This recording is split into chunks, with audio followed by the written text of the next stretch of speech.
O bir söz var, vur deyirsən öldürür. Bugün o mövzunun ətrafında danışaq. Əslində norma nədir? Norma hər bir ailənin öz sərhədləri daxilində formalaşan bir qənaətlər və inanclardır. Bu qənaətlər və inanclar bizim həyata baxışımızı və həyat haqqındakı qənaətlərimizi formalaşdırır və bu inanclar şəklində bizim həyatımızda, davranışlarımızda əks olunur. Bir misal çəkə bilərəm. Evdə, ailədə uşağın şəxsiyyət yerinə qoyulmaması və onun fikri ilə maraqlanmamağın insanın gələcək həyatında çox ağır nəticələr verə biləcəyi bir misal çəkə bilərəm. Pasientlərdən biri öz təəssüratını bölüşür ki, heç unutmaram, boğazım məni çox incidirdi, nəfəs almaqda çətinlik çəkirdim, amma təbii ki, uşaq bunu başa düşməz, niyə belə olduğunu bilməz, bu haqda bir fikrə malik olmaz. Və məni xəstəxanaya apardılar. Orada mənə konfet verdilər. 9 yaşım var idi. Və mənə çox yaxşı münasibət bəslədilər. Mənim boğazımı yoxladılar və həkim sadəcə olaraq gülərək hər şeyin qaydasında olduğunu dedilər və biz evə qayıtdıq. Bir neçə gündən sonra anam məni piknik aparacağını dedi. Qardaşım mənimlə həddən artıq həmin gün çox şirin oynadı və evdəki aura və mehribançılıq məni həddən artıq sevindirdi. Və mən yenə həmin xəstəxanaya getdim. Anam məni piknikə aparacam yalanın niyə xəstəxananı əvəzləyəcəyini düşündüm və ta ki orada mənim əlimi, ayağımı tutub əməliyyat stoluna məni bağlayanda mən ailəm tərəfindən satıldığımı və xəyanətlə üzləşdiyimin şahidi oldum. Və mən bu bütün həyatıma təsir elədi. Mən heç vaxt heç kəsə güvənmədim və hər an satılacağımı, hər an kimlərinsə mənə nə isə bir şeylər edəcəyinin şübhəsi ilə yanaşdım. Yəni bu yanaşdım və yaşadım. İndi təsəvvür eləyin, bəzən insanlarla söhbət zamanı insanlara güvənmədiklərini, insanların onlara şübhə doğurduqlarını deyirlər. Mən onda onlara bu şübhədən və güvənsizlikdən azad olmaq lazımdır. Onda mənə belə bir sual yönəldilər. Bəs mən bu şübhə və güvənsizlikdən qurtulsam, onlar olmasa, mənim həyatım bərbad olar. Mən daim satqınlıqla üzləşərəm, məni daim xəyanət gözləyər, mənim həyatıma mənim etibar eləmədiyim insanlar daxil olar. Baxın, bu bir güvən, bir müdafiə mexanizması kimi meydana çıxar. Və bu insanlar üçün bu bir normadır. Bu bir normadır. Bu normadan kənara çıxmağın isə yalnız və yalnız bir yolu var.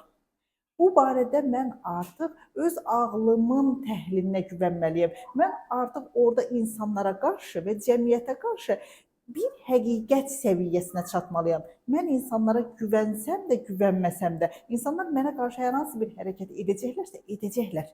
Mənim onlara güvənsizliyim sadəcə olaraq mənim həyatımı zəhərləməkdən başqa bir şey yaramayacaq. Çünki mənim şübhələrim artdıqca mənim içəridə gedən proseslər daha da aktivləşir və bu məni qorxulara və dərin mənfi emosiyalara qərq edir. Onda bu o deməkdir ki, insan alternativ bir mən yaradır.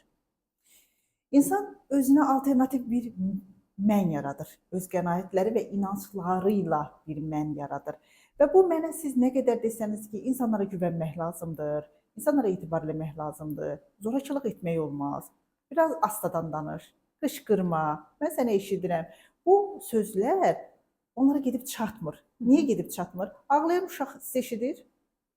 Eşitmir. O öz dünyasında elə bir həbs olur ki, hətta bunu kitab oxumağa da tətbiq eləyə bilərik. Biz əgər kitabı egosentrik nəzərlərlə oxuyuruqsa, kitabdan heç nəyi mənimsəmirik. Sadəcə olaraq bizə quru nəticələr qalır. Amma biz kitabı empatiya oxuyuruqsa, kitab bizə bolluca informasiya və fayda nəsib edir. Bunu insani münasibətlərə də cəlb eləyə bilərik, tətbiq eləyə bilərik. Məsələn, mən insanlara egosentrik yanaşıramsa, mənim qələbəmi sevinclə qarşılamayan insanı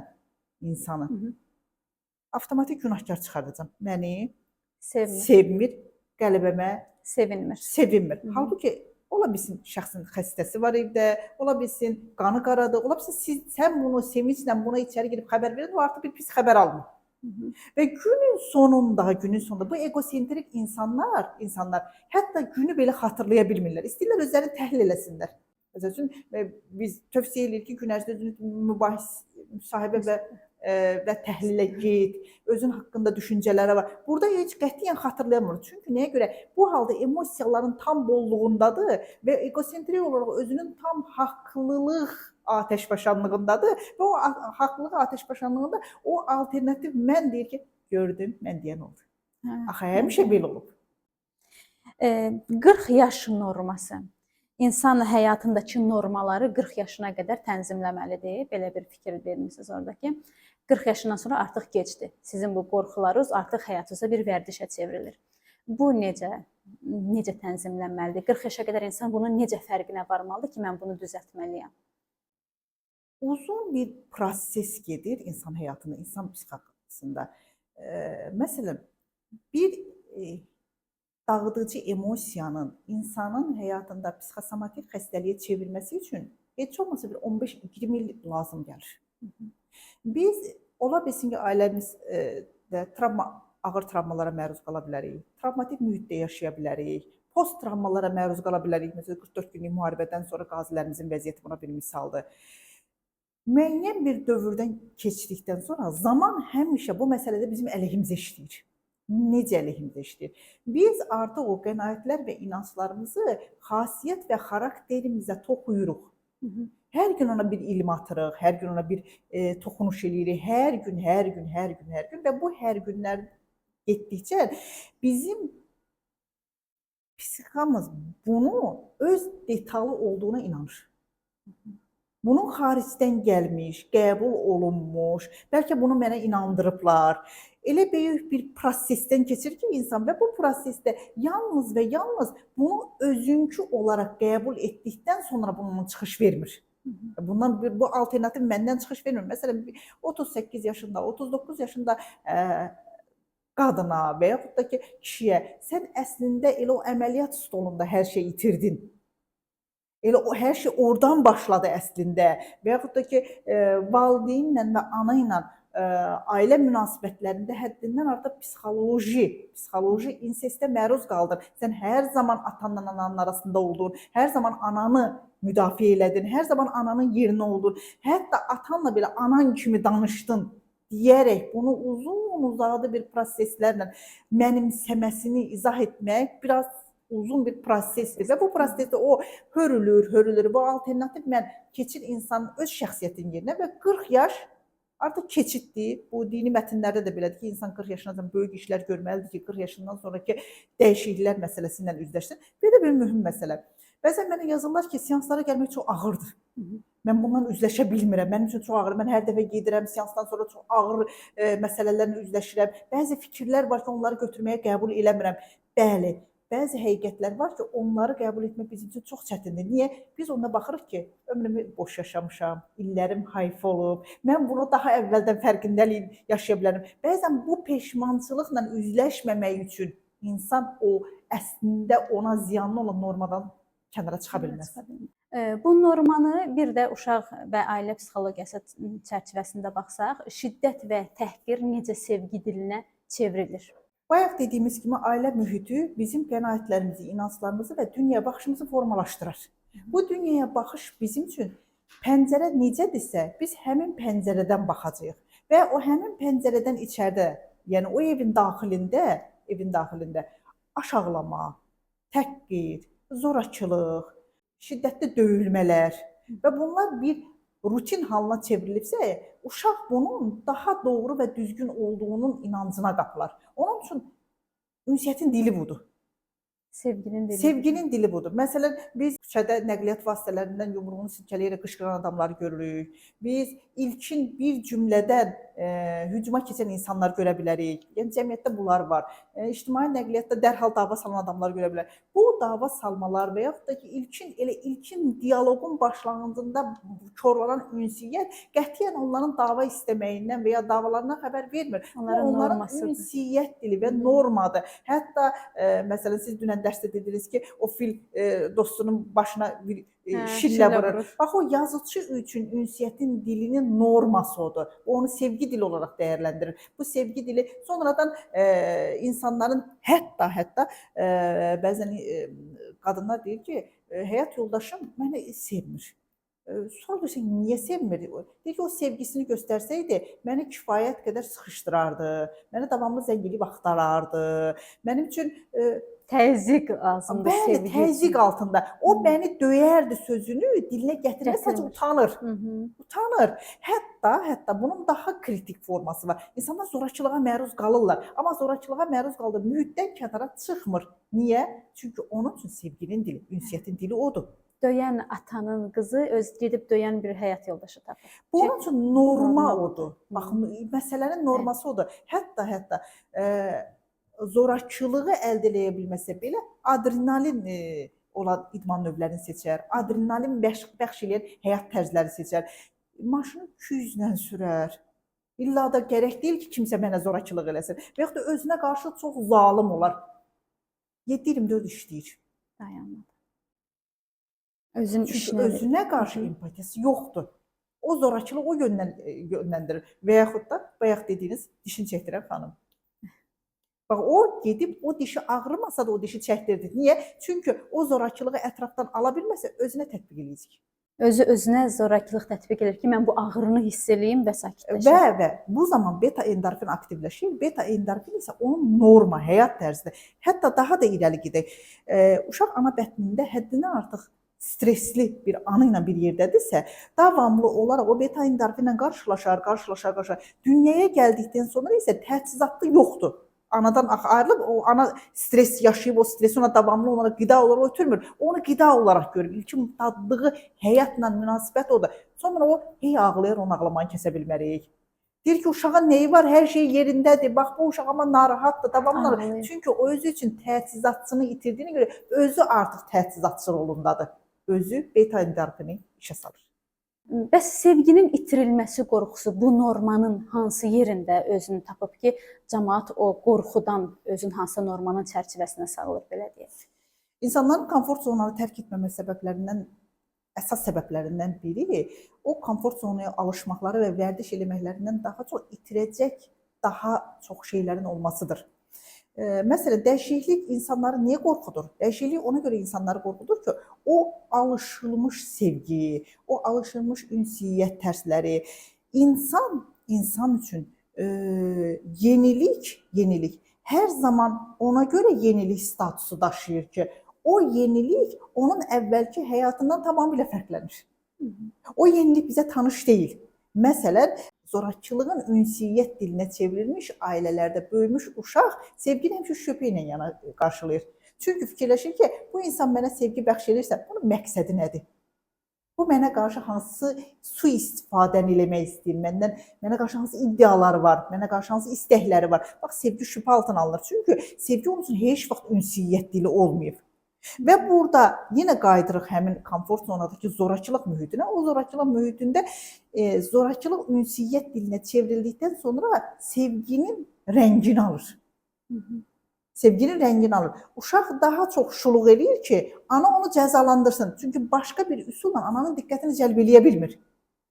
Bu baxımdan bu insanlar davamlı problem çıxardırlar, davamlı nələrsə dağıdırlar, nələrsə tökürlər və yaxud da ki, bunu yetkin yaşda qanun pozurlar, cinayətlərə əl atırlar, xəstələnirlər, kimlərləsə mübahisə eləyirlər. Hətta bəzi dostluq münasibətləri sadəcə olaraq mübahisə üzərində qurulur. O insanlar nə qədər mübahisə eləyirlər, nə qədər insanlarla problem yaşayırlar, o qədər xoşbəxt olurlar. Orada sevildiyini zənn edir. Hətta belə bir manipulyasiya da əl atır. Mən səndən maraqlanıram da. Bu mənim sənə istədiyimi göstərir də. İstəyirəm ki, eləyirəm. İstəyirəm ki, eləyirəm. Və bu istəklə, doğrudan da bu belədir. Həqiqətən belədir. O həqiqətən istədiyinə görə eləyir. Onu istədiyinə görə eləyir. Onun üçün sevginin dilidir. Və burada o sevginin dilini itirmək, məsələn, ünsiyyət monoton hala keçir. Onun üçün monoton hala keçir, əslində normal hala keçir. Məsələn, davamlı onu qısqanan, axtaran, onu telefonla incidən, ona əziyyət verən bir adam qəfildən bir sevgi dilinə keçir və sevgi dilinə keçirmək əksərən o münasibətlər pozulur və dayanır. Çünki sevgi bitdi. Əslində sevgi orada şəkil dəyişdirmişdir. Onun aləmindəki sevgi bitdi. Sevgi bitdi. O artıq həmin adam deyil.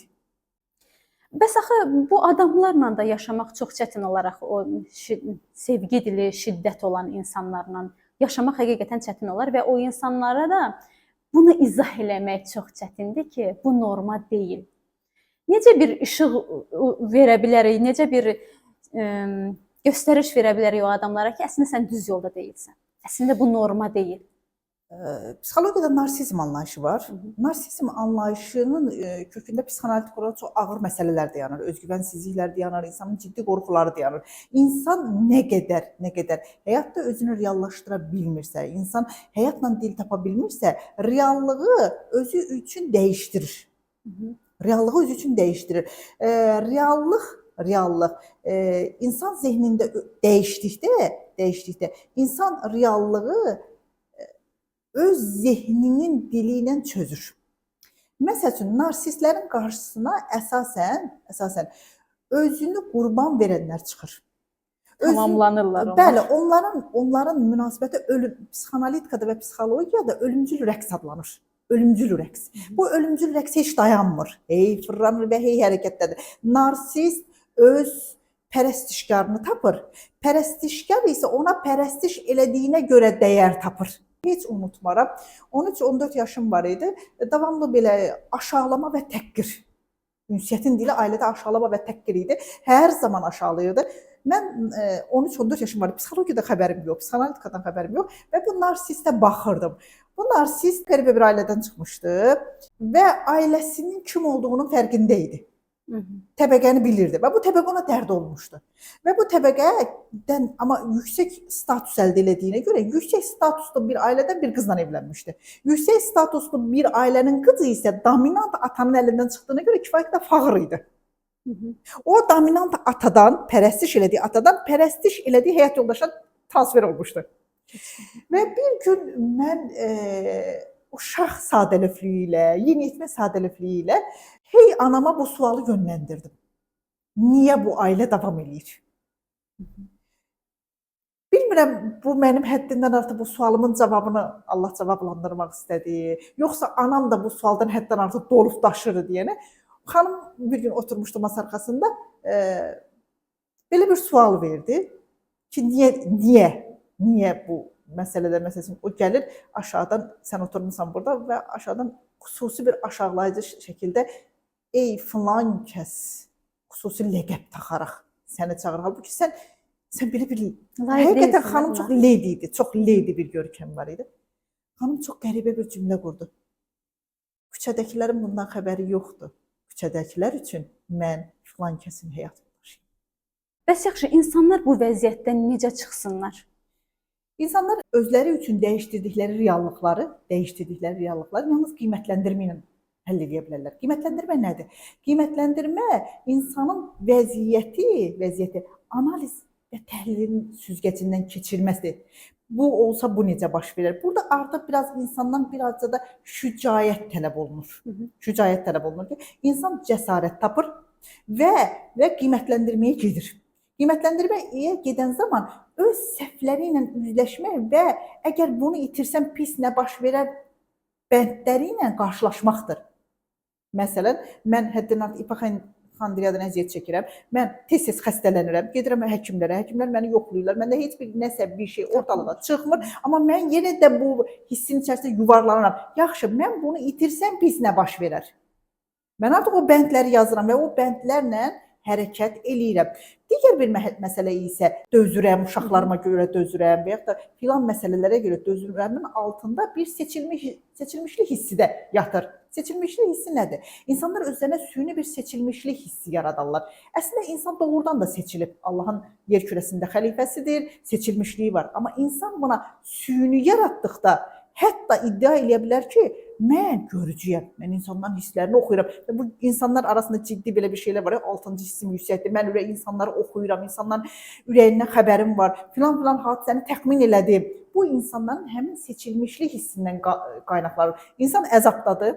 İnsan bir zülmün qarşısında əzab çəkir və bu əzabda hər dəfə bu qənaətə gəlir ki, mən seçilmişəm. Allah bunu mənə verir ki, bu filan məsələləri əldə eləyəm. bu süni bir seçilmişlik məsələsidir və hətta Allah haqqında bəzi məsələlərdə ciddi bədgümanlıqdır ki, və Quran ayəsində qadağan olunur ki, Allah haqqında bədgüman olmaq olmaz. Bu bizim özümüzdə yaratdığımız reallığın dəyişdirilməsi və bədgümanlıqdır ki, insan orada öz seçilmişliyindədir. O əzabda ikincili faydası olaraq zövq alır, amma bu əzabı nə edir? Dəyişdirir, rəngləyir, kamuflaj eləyir. Bu kamuflajda var.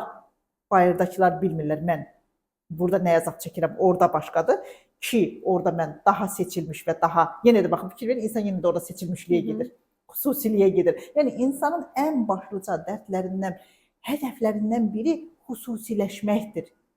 İnsan bu xüsusiləşmənin, bu seçilmişliyin dərdindədir. Amma bu seçilmişlik süni yaratdıqda məhv başlayır. Aydındır. Onda hər bir insana o alternativ gözəl məninə çatmağını arzulayaq.